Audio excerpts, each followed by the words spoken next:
세상 권력에 민첩한 것이 아니고 하나님 위에서 민첩한 가운데 마침내 그 포로에서 그리고 바벨론 나라의 총리가 되는 그러한 축복을 받게 되었습니다.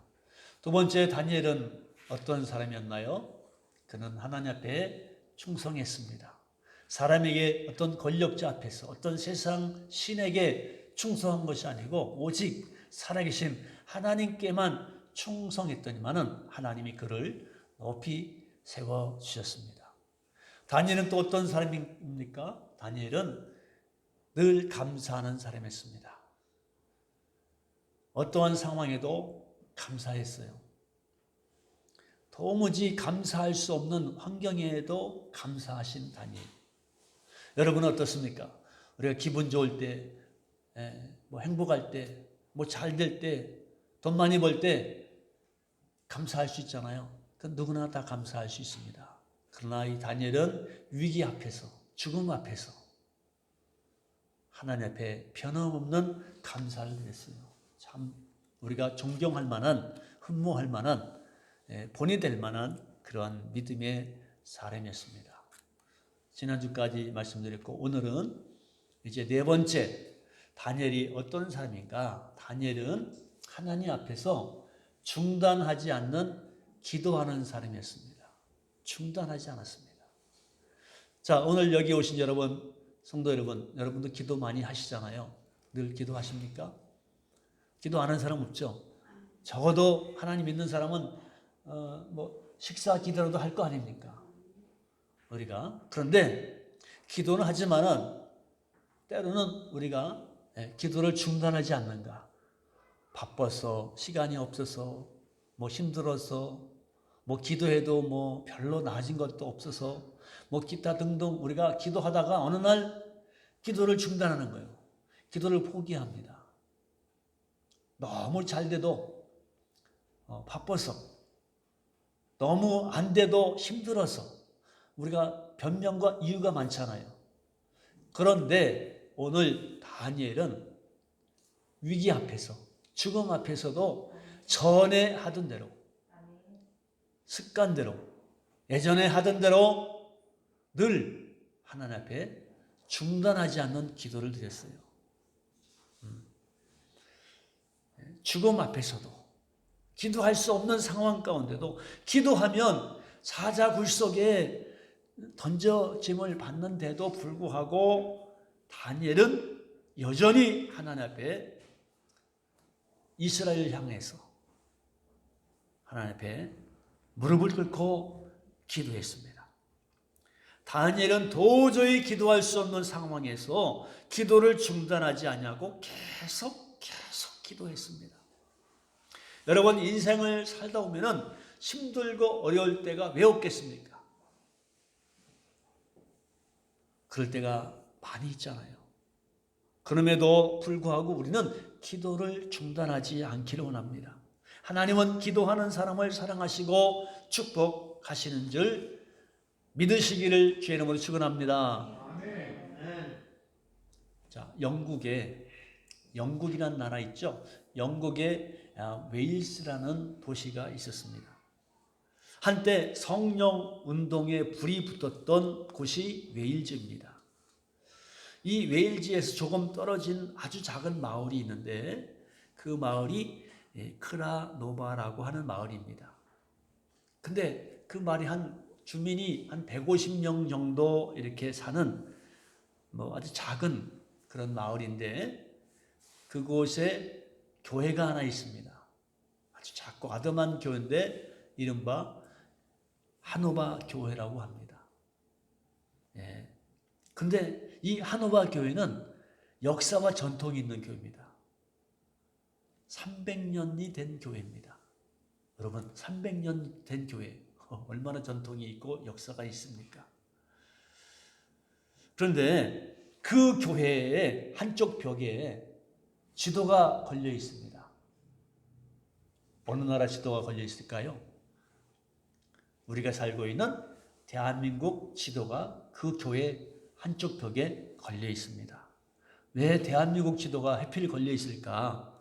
알고 보니까 로버트 토마스 선교사님이 바로 그 교회 출신이었습니다.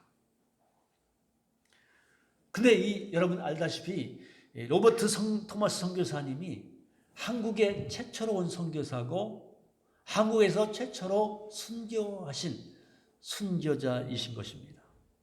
그래서 이 하노바 교회 성도님들은 이 토마스 선교사에 대한 아름다운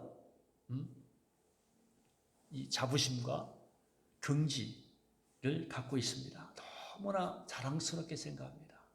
우리 교회에서 파송한 선교사가 한국에 최초로 선교사로 들어가고 또 최초의 순교자가 되었다. 이걸 너무나 감사하게 생각하고 있습니다. 그래서 대한민국 지도를 크게 붙여놓은 겁니다. 그것만 아닙니다. 그리고 이 옆에는 로버트 토마스 선교사의 기념비가 있습니다. 로버트 토마스 선교사님이 몇 년 몇 월에 태어나셨고 또 어느 학교를 나왔고 어떻게 해서 한국에 가서 순교했는지 자세히 설명이 되어 있습니다. 그리고 또 그 옆에는 이 토마스 선교사님의 초상화가 걸려 있습니다. 몇 년 몇 월 출생했고 1886년 9월 2일 한국에서 순교하다라고 쓰여 있습니다. 그래서 이 로버트 토마스 선교사가 그 교회에 대단한 자부심이랄까 영적인 자랑거리로 쓰임을 받고 있습니다. 근데 이 토마스 선교사님 아버지가 그 하노버 교회 담임 목사이시거든요. 그래서 이 어렸을 때부터 이 토마스는 늘 그 교회에 이렇게 신앙생활하는 가운데 어느 날 외부에서 선교사님이 그 교회에 오셔서 간증을 하게 됐습니다. 그런데 그때 이 어린 토마스 선교사가 은혜를 받은 거예요. 감동을 받았습니다. 그래서 하나님 앞에 서원함이 작정합니다. 나도 이 다음에 크면은 저 선교사님처럼 하나님의 영광을 위해서 선교사로 쓰임을 받으면 좋겠다라고 헌신을 하게 됩니다.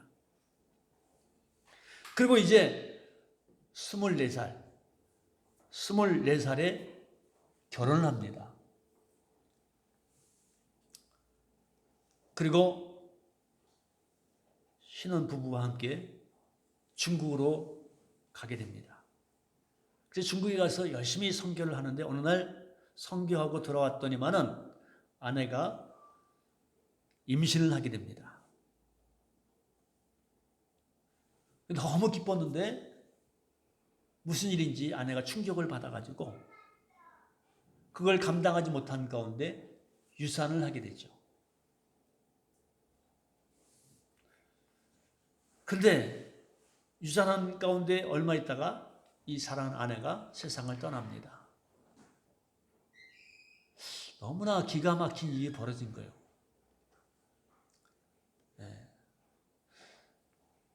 낯선 나라에 언어도 통하지 않냐고 아는 사람도 없고 그 힘든 가운데 젊은 아내가 아이를 낳다가 누가 옆에서 좀 뒷바라지를 해야 되는데 해줄 사람이 없는 가운데 혼자서 고통 가운데 있다가 유산하게 되고 그야말로 세상을 떠나게 된 겁니다. 그때 이 선교사님이 너무나 마음이 아팠어요. 여러분 같으면 어떻습니까? 아니 돈 벌러 가는 것도 아니고 세상 일하는 것도 아니고 아니 선교하는데 하나님 가장 기뻐하는 일을 하는데 왜 아내가 죽고 아이는 유산됐습니까? 선교사지만은 토마스 선교사님은 너무나 마음이 아팠어요. 그리고 급기야는 하나님께 원망도 합니다. 하나님 도대체 왜 이러십니까? 왜 저에게 이러십니까? 아니 선교하는데 하나님 왜 아내를 데려갑니까? 나 혼자 어떻게 선교합니까? 너무나 고통스러운 겁니다. 시험이 듭니다. 하나님 앞에 참 원통하는 가운데 방황을 하게 됩니다.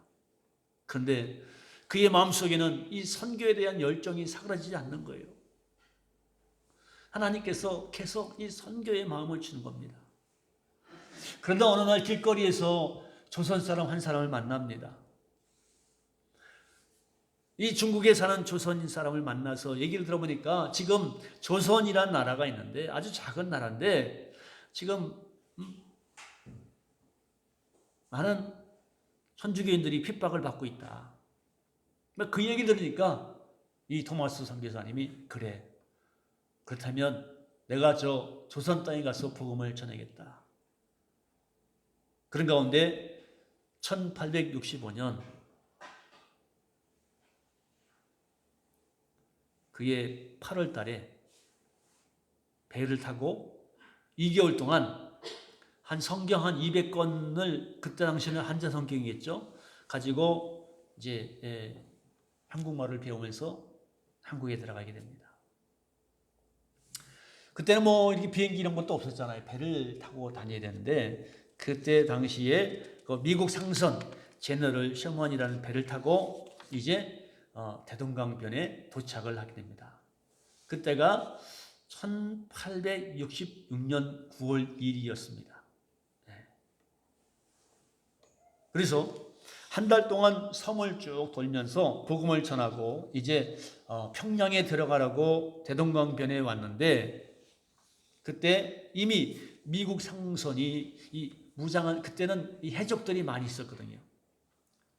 그 배를 이렇게 뭐 그걸 이제 해적들이 그 이제 난립하는 가운데 이제 그 침투를 해오는 겁니다. 또 그 당시에는 이 대원군이 세국 정책을 펴던 때이거든요. 그래서 이 배가 도착하자마자 막 이제 전쟁이 아닌 전쟁이 벌어지게 됩니다. 조선인 군사들하고 이제 막 실랑이를 벌입니다. 싸우게 되죠. 나갈 수도 없고 들어갈 수도 없고. 결국 그때 조선 군인들이 쏜 포에 맞아가지고 이 배가 불타버리고 침몰하게 됩니다. 그때 그 배 안에 있던 토마스 선교사님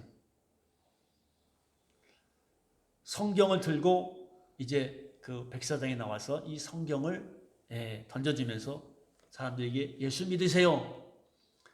복음을 마지막으로 전하게 됩니다. 그리고는 끌려서 대동강변 백사장에 끌려오게 되죠. 그때 이 박충권이라는 사람이 있습니다.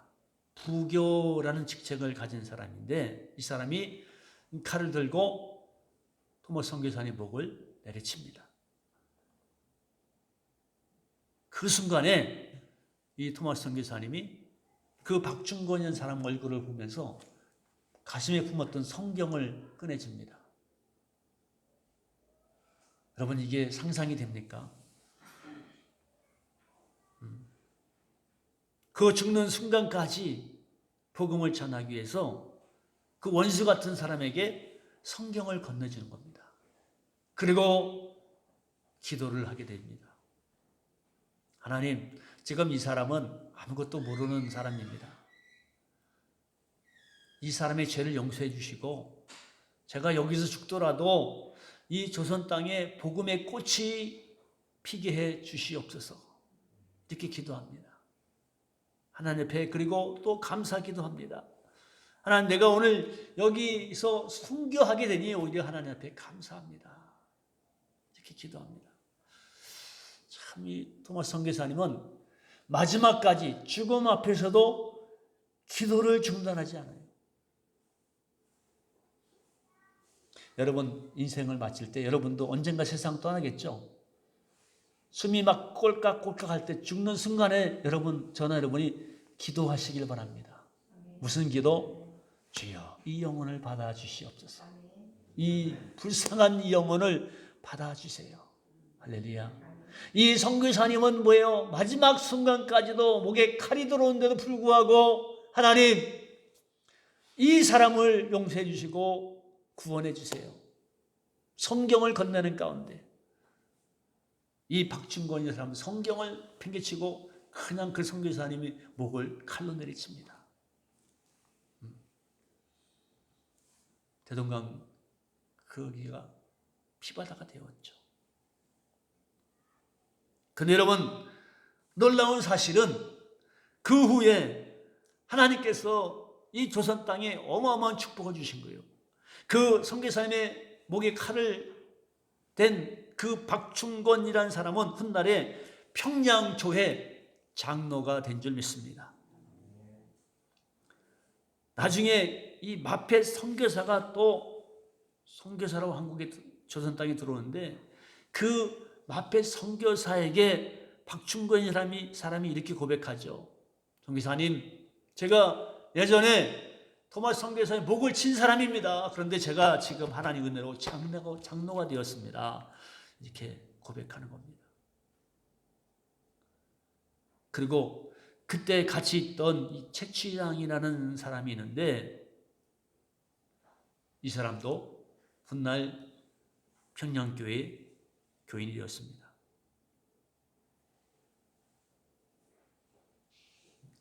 그 박충권이라는 사람이 던져진 성경책을 얼떨결에 받아든 이 채취량인 사람이 이거 어디다 써먹어? 뭐 하는 건데? 그럴 거 아닙니까? 그 당시에 뭐 성경이 그렇게 흔치 않았고. 그래서 그 성경을 받아가지고 자기 집에 도배를 해버려. 도배를.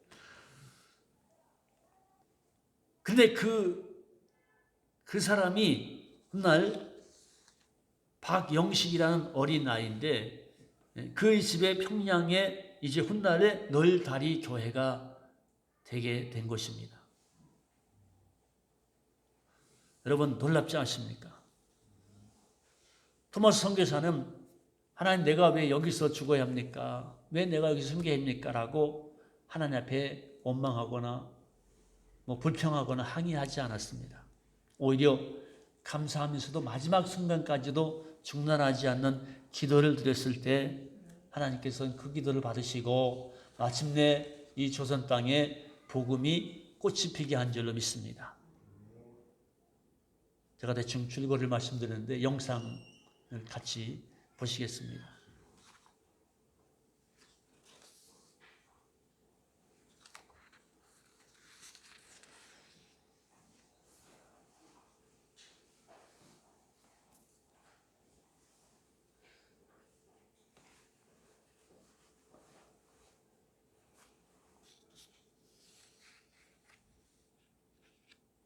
잠수를 당한다는 위협과 1863년 중국 선교사로 파송받아 네, 우리도 한번 따라해 볼까요? 나는 크리스찬입니다.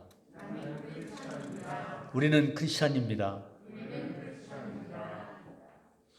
여러분, 우리는 어떠한 상황이 와도 기도를 중단하지 않기를 원합니다. 어떠한 상황이 와도 계속 기도하는 것이 하나님의 뜻이고 하나님의 역사인 것입니다. 여러분, 우리는 어떻습니까? 만약에 우리가 다니엘 같은 상황이었다면 우리는 기도할 수 있을까요? 기도하면 죽는데, 기도하면 사자굴 속에 던져질 수밖에 없는데, 그럼에도 불구하고 기도를 중단하지 않겠냐 이거죠. 만약에 어느 날 의사가 당신은 암 말기입니다. 수술도 할 수 없습니다. 의학으로 방법이 없습니다. 라고 사형 선고를 받았을 때도 여러분 하나님 앞에 감사 기도를 할 수 있을까요? 쉽지 않겠죠. 또 여러분 어떤 사람들은 남편의 구원을 위해서 기도했는데 남편이 날이 갈수록 더 강팍해지고 오히려 이제는 교회 교자도 못 꺼내게 합니다. 이럴 때 여러분 어떻습니까? 기도해도 소용없네. 기도를 중단하지 않습니까? 경제적으로 좀 돈도 잘 벌고 좀 풍요롭게 해달라고 기도했는데 잘 되긴커녕 오히려 사업이 망하고 문을 닫게 되고 어려움에 처할 때 여러분 기도할 수 있겠습니까? 자녀들은 지금 직장에 쫓겨나고 하는 일이 안 되고 점점 일이 꼬이고 힘들 때 그럼에도 불구하고 여러분 계속 기도할 수 있습니까? 아니 기도하지 않냐고 교회도 안 다니는 옆집에는 사업도 잘 되고 자식들도 잘 크고 부족함이 없는 듯 보이는데 아니 나는 왜 기도해도 이렇게 점점 더 일이 꼬이고 좋아지는 일이 없고 힘든 일만 있을까? 그래서 혹시 저나 여러분이 기도를 포기하고 중단하지는 않습니까? 하나님은 아무리 상황이 어려워도 절망적 상황이라도 소망을 주시고 소망을 주시는 하나님을 바라보고 기도할 때 하나님은 반드시 기도하는 자를 외면하지 않으실 줄 믿습니다. 기도하는 가정은 망하지 않습니다. 기도하는 민족은 망하지 않습니다.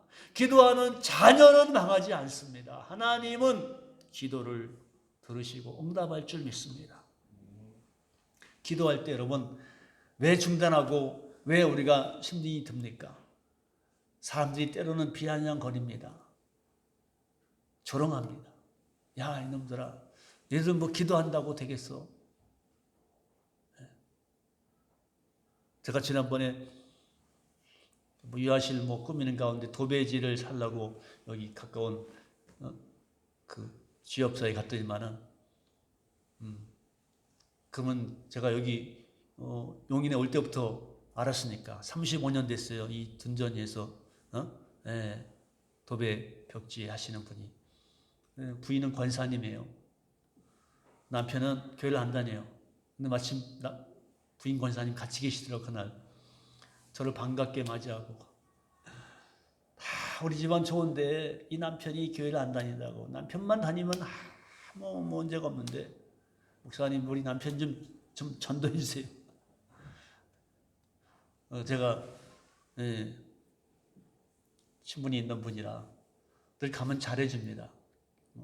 작은 교회에 목사님 오셨다고 깎아도 주고 더 주기도 하고 아주 인간적으로는 흠이 없습니다. 너무 착하시고 정직한 분이에요. 근데 교회 얘기만 하면 화를 막 버럭내는 거예요. 교회 다닌다고 교회 다니면서 다 안 걸리고 다 죽더라고. 하나님이 다 고쳐준다면서 왜 죽이냐고. 또 그런 얘기하니까 또 할 말이 탁 막히는 거예요. 세상 사람들은 그런 거예요. 세상적인 기준으로 판단하는 겁니다. 아니 예수 믿으면 다 잘 돼야지 왜 복준되면서 왜 이렇게 힘들고 가난한 사람이 많느냐 이거예요. 제가 계속 자꾸 얘기하면 토론만 하는 것 같고 하나님은 사랑하십니다. 저도 옛날에는 똑같이 그렇게 말했습니다. 예수 믿기 전에는. 그런데 여러분 제가 거꾸로 말하면 교회 다니면 예수 믿으면 모든 일이 다 만사형통이 된다. 사업도 잘 되고 가정도 평안하고 아들 딸도 잘 되고 건강하고 아프지 않고 그러면 뭐하러 전도해요? 전도할 필요가 없습니다. 아니 교회 나오지 말래도 억지로 나오지 말래도 나와. 그렇지 않겠어요?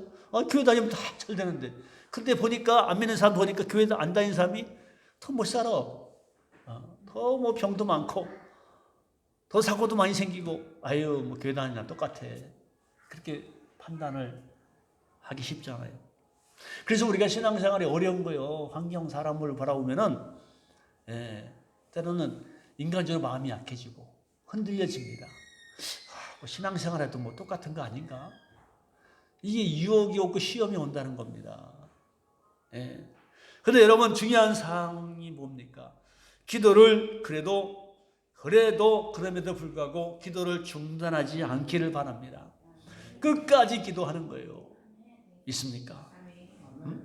사람들이 막 비웃어요. 야, 네가 믿는 하나님 어디 갔냐? 숨었냐? 좋으냐? 그리고 비난하고 조롱해도 여러분 끝까지 기도하는 겁니다. 여러분 그렇지 않아요? 아들, 딸들이 엄마, 아빠 맨날 뭐 새벽기도 다니고 자들이 뭐가 있어요? 그럼 우리 좀 왜 이래요? 혹시 그렇게 조롱하고 비난할지라도 계속 기도하는 거예요. 믿습니까? 아멘. 우리의 문제는 전화분이 기도를 포기하는 게 문제예요. 어느 순간부터 잘하다가도 어느 순간에 낙심이 오는 거예요. 흔들려. 그리고 이런 유혹이 옵니다. 에이, 기도한다고 되겠어. 기도한다고 뭐 낫겠어. 예. 그래서 어느 순간부터는 기도를 중단하는 거예요. 여러분 어떤 상황에도 하나님을 바라보시기 바랍니다. 하나님께서 우리에게 말씀하십니다. 내가 너와 함께함이라. 내가 너를 사랑한다. 내가 너의 기도를 응답한다. 아멘. 예, 끝까지 주님을 바라보고 힘을 내시고 계속 응답받을 때까지 기도하시기를 바랍니다. 기도를 중단하면 안 됩니다. 상황이 점점 어려워도, 상황이 점점 나빠져도 전능하신 하나님을 의지하고 끝까지 기도하기를 원합니다. 할렐루야. 따라해 보겠습니다. 나는 크리스찬입니다. 크리스찬이 뭐 하는 사람이에요? 하나님 믿는 사람입니다. 그럼 여러분 하나님을 살아계시는데 왜 우리가 죽은 하나님 믿는 것처럼 어떠한 상황 속에서 낙심하고 좌절하고 포기합니까? 우리는 어떠한 상황에도 끝까지 주님을 바라보기를 원합니다. 누가복음 18장 1절에 보니까 예수께서 항상 그들에게 기도하고 낙심하지 말아야 할 것을 비유로 말씀하고 있습니다. 우리가 기도하다가 낙심되기 쉽거든요. 기도하다가 낙심합니다. 주님은 아십니다. 그래서 낙심하지 말 것을 비유로 말씀하시는데 어떠한 어려운 일을 당한 과부가 살았어요. 과부가 살았어요. 남편도 없죠. 돈도 없습니다. 강합니다. 거기다가 억울한 일을 당하는 거예요. 그래서 재판관을 찾아갑니다. 근데 이 재판관이 불의합니다. 돈밖에 몰라요. 뇌물밖에 몰라요. 뭐 돈을 줘야 좀 재판해주고 해결해 줍니다. 근데 이 과부가 뭐 돈이 있겠습니까? 뭐 힘이 있겠습니까? 그럼에도 불구하고 재판관을 찾아갑니다. 자기의 억울함을 호소합니다. 재판관이 뿌리칩니다. 내가 너 무슨 상관이냐? 또 찾아갑니다. 또 찾아가요. 또 부르짖습니다. 재판장님 저를 도와주세요. 계속 거절했던, 들은 척도 하지 않았던 이 재판관이 어느 날 과부의 소원을 들어줍니다. 우리가 만약 그 여인이 부르짖다가 중단해 버렸다면 그 과부의 소원은 이루어질 수 없었을 것입니다. 오늘 말씀을 마무리합니다. 다니엘은 왕의 조서임을 알고도 예루살렘을 향해서 창문을 열고 육방에 올라가서 무릎을 꿇고 감사함으로 기도했습니다. 유대인들은 성전에서 기도하기를 좋아했습니다. 왜? 성전에 하나님의 이름이 있기 때문에. 여러분도 오늘 성전을 향해서 기도하시기를 주의 이름으로 축원합니다. 우리 인생을 변화시키는 것은 바로 우리가 성전에 나와서 기도하는 것입니다. 여러분 새벽에도 좋아요, 낮에도 좋아요, 저녁에도 좋아요. 언제나 교회 문은 열려 있습니다. 여러분 언제나 하나님의 교회에 와서 기도하시길 바랍니다. 우리 굿모닝 재단도 기도의 불이 꺼지지 않기를 원합니다. 여러분 가정에도 여러분 기도의 불이 꺼지지 않기를 원합니다. 여러분 일터에도 사업장에도 기도의 불이 꺼지지 않기를 원합니다. 기도하는 어머니의 자녀는 망하지 않습니다. 하나님 반드시 지켜주시고 응답하십니다. 여러분 기도하면 사자굴 속에 던져진다는 죽음을 알지만은 그럼에도 불구하고 다니엘은 기도를 중단하지 않았어요. 계속해서 기도했습니다. 결국은 사자굴 속에 던짐 받았지만은 하나님께서 천사를 보내서 사자의 입을 봉해하고 다니엘은 아무 상처도 받지 않고 살아난 줄 믿습니다. 오히려 그를 괴롭혔던 원수가 사자의 밥이 되고 말았죠. 하나님은 살아계십니다. 할렐루야. 지금도 하나님은 살아계십니다. 여러분의 기도를 응답하십니다. 여러분 삶이 힘들고 어려울지라도 다니엘처럼 기도를 중단하지 않기를 바랍니다. 오늘 여러분 그 탁자에 앉으셨죠? 그 탁자를 보시기 바랍니다. 한번. 거기 뭐가 붙어 있나요? 출석표가 붙어 있습니다. 다니엘 기도의 20일 동안 말씀 간증하실 강사님 사진이 붙어 있고 출석표가 있습니다. 20일 동안. 대개 보니까 성도님들은 꼭 거의 대부분이 앉은 자리에 앉더라고요. 희한하게도 꼭 그 자리에 앉죠. 이상하게도. 그래서 제가 거기다 붙여놓은 거예요. 이제 내일 첫날부터 오시면 그 자리가 여러분 자리가 될 겁니다. 그러면 매일 오시면 거기서 예배에 참석하시고 기도하시고 제가 출석표에 스티커를 준비했거든요. 이 스티커를 본인이 거기다 붙이세요. 20일 동안. 여러분 한번 도전합시다. 한번 해봅시다. 안 해보고 안 된다고 하지 말고 한번 해보시기 바랍니다. 누가 이기나 내가 이기나. 20일 동안 제가 말씀드렸죠. 의사가 당신 암이야 입원해야 돼 수술해야 돼. 꼼짝없이 입원하고 수술하면 의사가 있을 때까지 한 달이고 두 달이고 있어야 되잖아요. 조금 제가 과격한 표현인지 모르지만은 20일 동안 내가 병원에 입원했다고 생각하고 재수없는 얘기지만 코로나에 걸려가지고 2주간 자가격리 하는데도 여러분 내가 만사피 일어나고 한 달도 아니고 1년도 아니고 20일 동안 그래 한번 해보자. 하나님이 내 기도를 들으시고 응답하지 않았는지 다니엘 기도에 내가 올해는 한번 20일 동안 그야말로 목숨은 걸지 않지만은 정말 한번 내가 애를 써보자. 할렐루야. 아멘.